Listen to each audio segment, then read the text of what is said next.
after beating the Pittsburgh Steelers pretty convincingly. I know it was a one-score game, but that was about, 6 minutes ago. You felt pretty good about it. Your Cincinnati Bengals are now 6-4 currently if the playoffs started today, which they don't, but it's fun to keep track of it. They would be the 7th seed in the AFC playoffs, and they currently hold between a 59 and 66% chance of making the playoffs, depending on where you want to look and whose models you want to use. This is Bengals on the Brain. I'm Joe Goodberry, part of the Cincinnati Bengals Talk YouTube channel. And yeah, the Bengals won, and they scored a lot of points. And this is without Ja'Marr Chase. I think that's what the overall feeling and shock is, because I think after the first week of not having Chase, that Browns game, we were like, yikes, can they have a functional offense? Can they figure this out? And they get the Panthers at home and they run through them, and Joe Mixon has one of the best Bengals games ever. And we think, oh, well, maybe they'll lean on the run game a little bit more. And then they don't in this game. They throw it all over the field. Didn't have to force it downfield. That's the thing, right? Like last year, it was vertical shots or they were extremely inefficient. It was hard for them to have a functional offense without the big plays. And we saw that, I think, to start the year. We were even saying the same things. But since then, man, since the first 2 weeks, like if you look at data points, EPA and all that, the Bengals are a top offense in the league. And they're not hitting these deep balls consistently. They're getting splash plays, but in different ways. Credit to the offense, Brian Callahan, Zach Taylor, everyone else with a hand in it. Credit to Joe Burrow. I mean, the line is getting kind of better. I mean, they're getting better, but you wouldn't say they're good still. Burrow doesn't have Ja'Marr Chase out there, and he looks great. It's really the difference in the team. If you remember the first 2 weeks, some of the comments in here as we're going through Burrow's game, especially that Cowboys game, and I'm critical, right? I'm like, yeah, he's not playing well. And it's really the difference in why they're not winning these close games. And now when you see when he's playing well, you're like, man, these 7 games coming up are a gauntlet. But if he plays this good, it doesn't matter. Doesn't matter. Like, he should be able to hang with any of those guys. This team should be able to hang with any of those teams. And they just got DJ Reader back. They should or could get Ja'Marr Chase back soon. So, yeah, you got contributions from players that we didn't expect. Samaje Perine, 3 touchdowns. I'm not going to focus on Samaje Perine. We have a couple times already. Cowboys game, blitz pickups. Jets game, catching a touchdown and running in that game. We saw those. There is going to be a Samaje Perine play coming up here. But first I want to look at Trent Irwin, because we bashed the depth of this wide receiver unit. They're not fast. They're not dynamic. If you're losing one of these guys, of course it's going to be a downgrade. But do you really have someone you can go to and rely on? And Mike Thomas hasn't been that guy. Trent Taylor is pretty much in the slot only. Stanley Morgan is a blocker / special teamer. We all love him, but he can't do what you need him to do as an outside receiver. And then they call up Trent Irwin, who hasn't made some plays. Remember the deep ball he caught versus the Jags Thursday Night Football last year? He made a lot of key plays today. It wasn't just the touchdown catch. It wasn't just the big one down the sideline. We'll review those. I don't want to spoil it. There was one other one that I thought was just as impressive, and it sprung Samaje Perine for a touchdown. Somebody needed to step up at wide receiver, and it was Trenton Irwin this week. How about that? Here he is on the outside at the goal line. Little switch release, he and Tyler Boyd. And I think the Bengals run this often, and normally if they get man coverage down here, he would just hit Tyler Boyd right now or towards the front pylon, because of that, that switch release would hopefully get those defensive backs caught in traffic. But instead, and if you guys are one of the ones that, hey, why don't we roll the pocket more? Why don't we get Joe Burrow moving? Well, here you go. Here's a little sprint right option type thing. And just a nice grab by Irwin. The ball's a little bit behind him. I mean, he's got to go up and make a contested grab in the end zone in a big spot, and he comes through. The other really big catch he had down the sideline here, and We talk a lot about what the Bengals are looking at pre-snap here. You see these safeties rotating already. They're leaning. And the one safety that's closest to us here, to the sideline, you see him going directly over top that slot corner. So you know that's going to be a blitz. I think Burrow sees this and says, okay, I've got middle of the field closed. I've got man coverage on the outside. I've got to go to the outside here, and I'm going to Trenton Irwin. And he's correct on it. He moves Perine to the left, then he goes to the right after he sees what's coming. Oh, this blitz is coming from the slot corner. And we're going to zoom in real fast and slow it down. Watch Perine on this pickup. First, he looks inside to make sure those guys aren't coming free. Okay, it must be man coverage. That's why the linebacker's chasing Perine. But Perine goes, picks up the slot corner.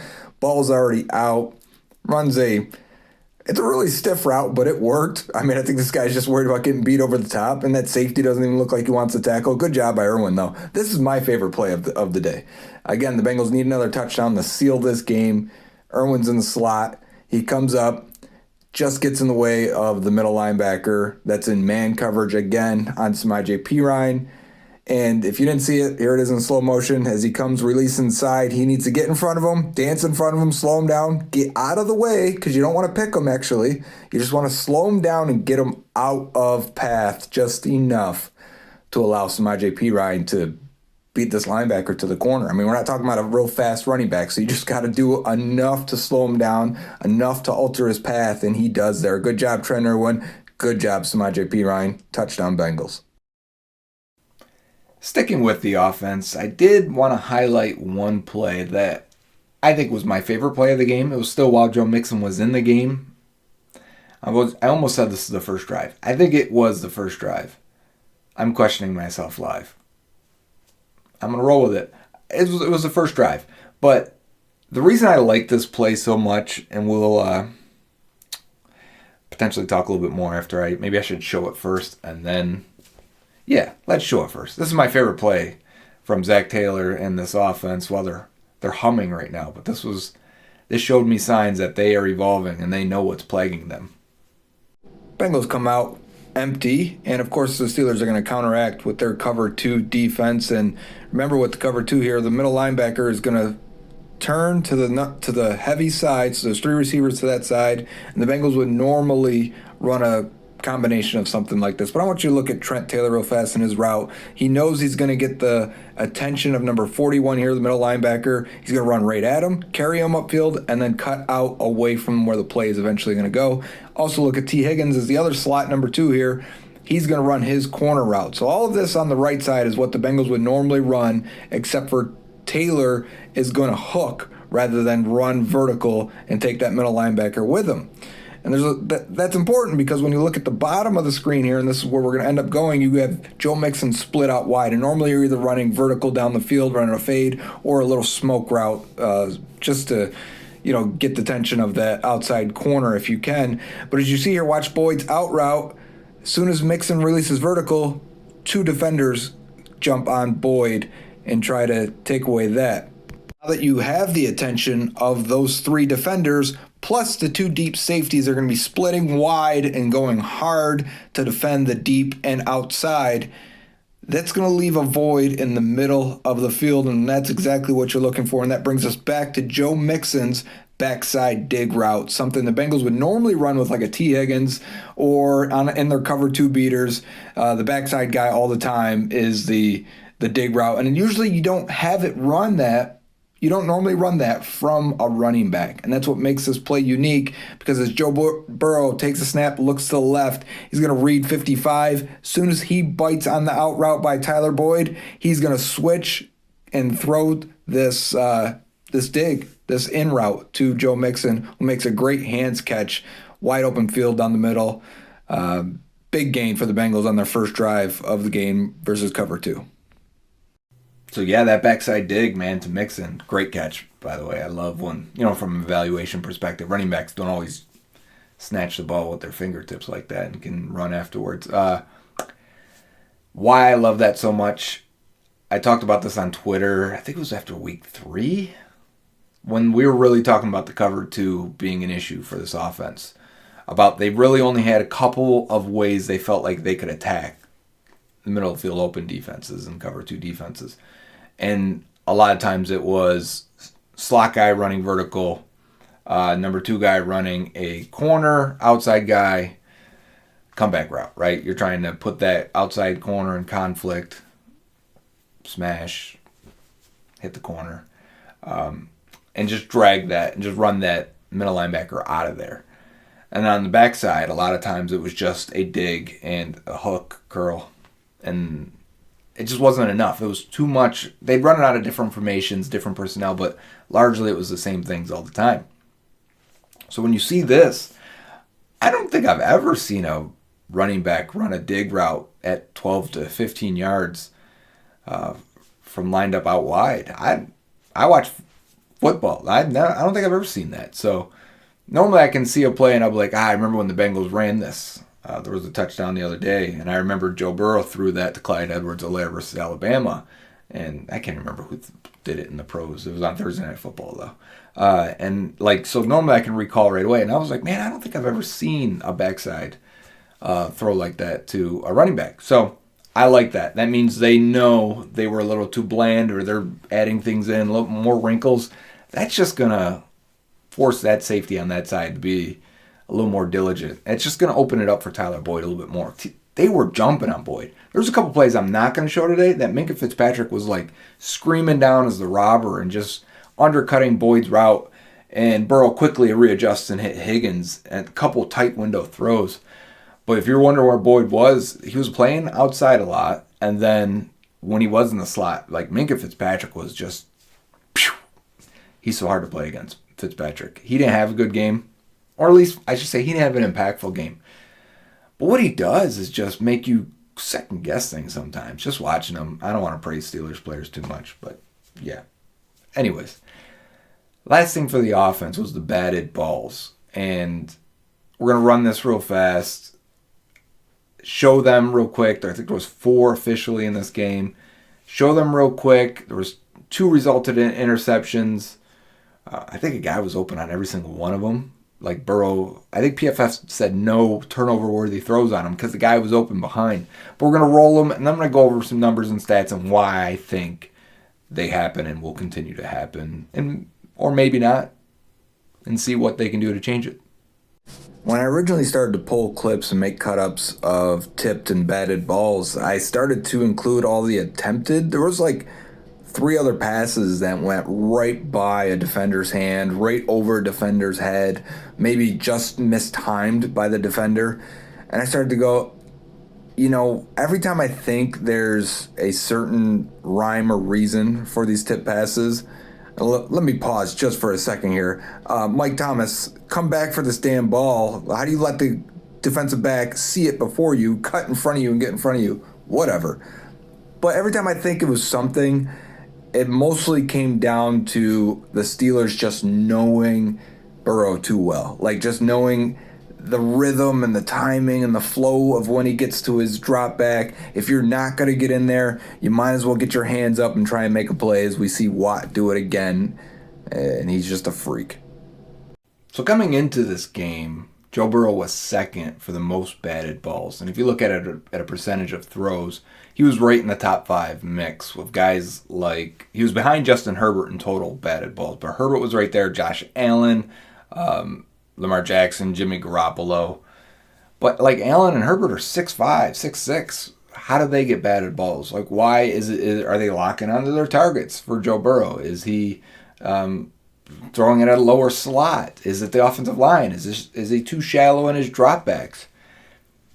I've always believed and been told that batted balls happen because of quick passing offenses. And if you ever played defensive end and they're going to run the ball, run play action, screens, misdirections, and quick passes, you kind of get tired of rushing the passer. And it gets to the point of like, all right, if I can't beat the guy and get to the quarterback because the ball's thrown so quickly, I'm going to stop, get my hands up, get in the vision of the quarterback, and maybe bat it into the air and hope for the best there, because chaos ensues when that happens. So when you look at these, and I even went to PFF and looked to see how many happen on quick throws. So less than 2.5 seconds leads the league. Josh Allen leads the league with 10 of them. Joe Burrow is second with 9. and Jimmy Garoppolo is third with 8. And Jimmy G, he actually didn't start all year. His percentage is the highest in the league, and he didn't even play Monday night yet. So the game's going on right now as I'm recording this. But so he may end up I don't know how that's going to go, but he may end up taking the lead there. What I wanted to say is, it seems like it's happening a lot with the Steelers, and I think the variance in the Bengals passing offense and their drops and timing, I think you can time Burrow a little bit too much. I'd like to see, you see this once in a while, it's like a 2-step drop or like a 3-step hitch, and then they take one more step and throw. Maybe you can get the pass rush to stop because they think you're going to throw it quickly. But a lot of these batted balls were actually just guys that almost got in and then get their hands up right at the last second. So maybe they just got the timing down of the offense a little bit too much. But yeah, it is a thing because they're resulting in turnovers. If the offense wasn't having the day it's having, because you got to think they score 37 points with that, you don't want to have that in a game where it's 21-20, right? You want to avoid those as much as possible. So it does bring some comfort to know other good quarterbacks deal with this as well. And when you see how often, Herbert's throwing short and Burrow's throwing short, and how often the high percentage of that, it makes sense because defenses are like, all right, half your throws are going to be quick throws. I might as well just get up and make a play. So I think that's what we're seeing. We're going to transition now to the defense. Defense was tremendous in the second half. I was nervous after the first half. You give 20 points to Steelers and Kenny Pickett, and they didn't look like they could cover. We had some breakdowns, had some miscommunications. One player that I want to mention who played excellent, I'm not even going to show anything of his. I hope someone does a breakdown of Jermaine Pratt. He was amazing. Amazing. I could have did a 10-minute video just on Jermaine Pratt. But people asked for me to cover and look at Cam Taylor-Britt. He's had a few starts now. He kind of looks like he's probably going to have to start the entire year. How is he playing? How did this game in particular look? I think it's the most action he got all day. There were some interesting quotes from the coaches afterwards. But let's roll the tape first. Let's see how it went, and we'll discuss afterwards. This one isn't all on the rookie Cam Taylor-Britt. I want to highlight Mike Hilton and Cam Sample here. Hilton's going to dive inside. Sample's got to set the edge, but we also are going to keep an eye on number 29 there, as he's late to react to get to the outside now. And then when he takes off, he trips over a receiver's foot, I guess. It takes a lot of mistakes for a run like this to happen, but yeah, I'm sure that doesn't make Lou Anarumo very happy.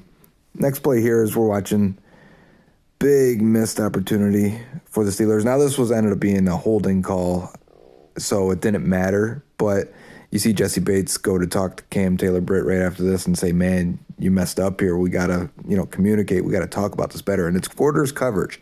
Quarters means 4 deep safeties. I'm sorry, not safeties, defensive backs. 4. They all got their fourth of the field, but it's a lot like man coverage. If a guy runs in your area, you have him. But if that same guy runs underneath the linebackers have them. You do not chase him. And now if the tight end comes across into your area, that's your man. You pick him up, and that's now your man coverage guy. Now if that same guy goes into another safety zone, that's their guy. So you pass him off to him.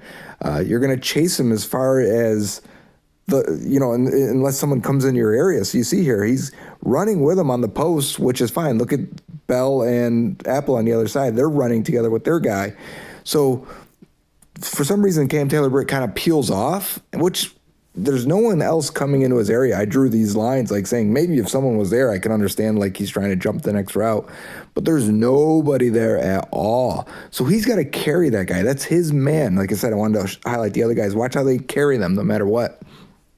You've got to stay with your guy throughout the play. You can't just say, oh, well, now he's Jesse Bates, I can let him go. You're still running with him. And the only time you'd even peel off it is I've seen veteran guys peel off because of combo route and they know they're being attacked, or they know they're trying to be manipulated by the quarterback or the offensive scheme. So it shouldn't have happened there. Where Cam Taylor-Britt is really good is in the physical game here, and here's a screen to his side. He looks like the old number 29, Leon Hall, who was fantastic against screens and any type of runs. Taylor-Britt's really physical. And you'll see here, he's got to take on a tight end, number 88, much bigger than him, obviously. He's doing anything he can to peel off and get off this guy, even lets him, sometimes you got to defend with your backside. And that's what he does there. Good job. This is my favorite play in coverage. He gets a little press man situation, and he gets to run with, I want to say that's Deontay Johnson, and wonder why Deontay Johnson wasn't involved in the game very much at all. You see he's getting frustrated. But he's going to press him and then carry him across the middle. Look at this. He's clamped him up, man. He is on him. He's actually looked like he can probably run through him. That reminds me of the William Jackson on Antonio Brown play from 2017 or so. Again, we got another screen here, and we got an offensive lineman that Cam Taylor-Britt's going to have to fend off and kind of treat him like a Matador and Bull situation, little Ole. And you see him on the left side of your screen here as he's coming up. He's like, yeah, I got this offensive lineman here. Hit the brakes, let him go by me, regain my speed so I can make a nice cut tackle here, go low on the tight end, take his legs out, wrap, spin, alligator roll it, and nice tackle by 29. That's what he does best. We get another play here. At first, wasn't going to highlight it. It's man coverage again with one deep safety. That safety actually shaded a little bit towards Taylor-Britt, which tells you what you need to know about how they see this.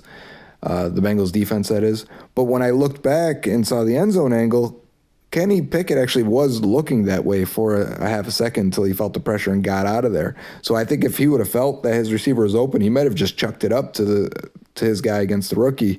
But as you see there, he's like, no, I'm not sure he's open. Let me get out of here, because Trey Hendrickson's making a play on the backside there. Then we get a collision on the other half of this play.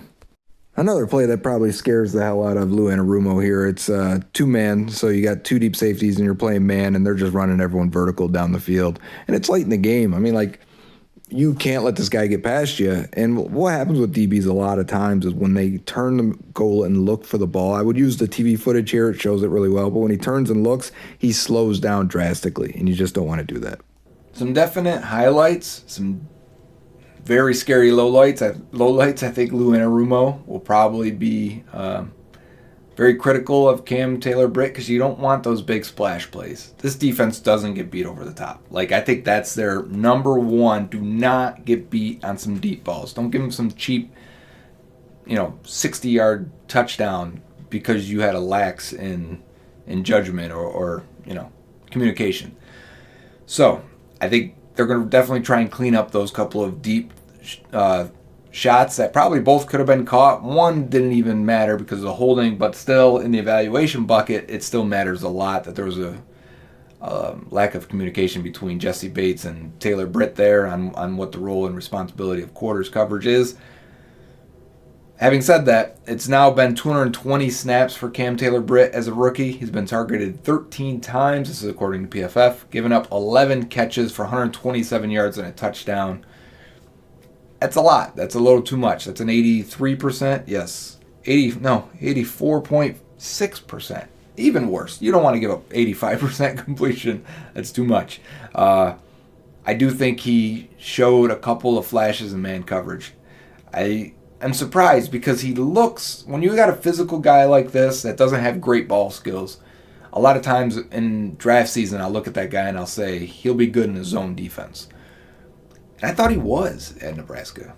But maybe it's just a couple of mistakes here that make me hesitant to say it. But, maybe he's better in man now. Maybe that's why the Bengals played it a little bit more, I felt, in this game. He's still physical, still a good tackler, willing to sniff out a screen and fight through it. That trip on that touchdown to Najee Harris, it happens, I guess. We see a guy trip every few weeks, and it's just every time you wonder, these are 90th percentile athletes, and how does that happen? It happens, I guess, especially for rookies. But, yeah, Cam Taylor-Britt, to be determined is my overall ending to this. I thought the flashes were good.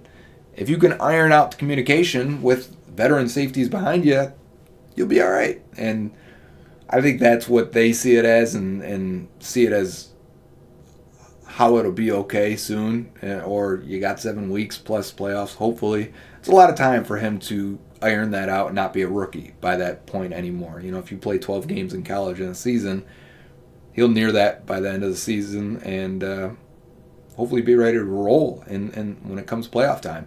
But that's it. That's what I have this week for Bengals on the Brain. We looked at, I don't want to say again. I've been stuck doing that lately. Trying to fight through it. Trying to fight through all the weird quirks we have when we communicate. Let's not do those things. I think I heard the snowplows out there. Anyway, that's Bengals on the Brain this week, week 11. Titans this week. Another tough team's going to be a gauntlet every week, but when you got the better quarterback, I like our odds. Till next week, Hoo day. See ya.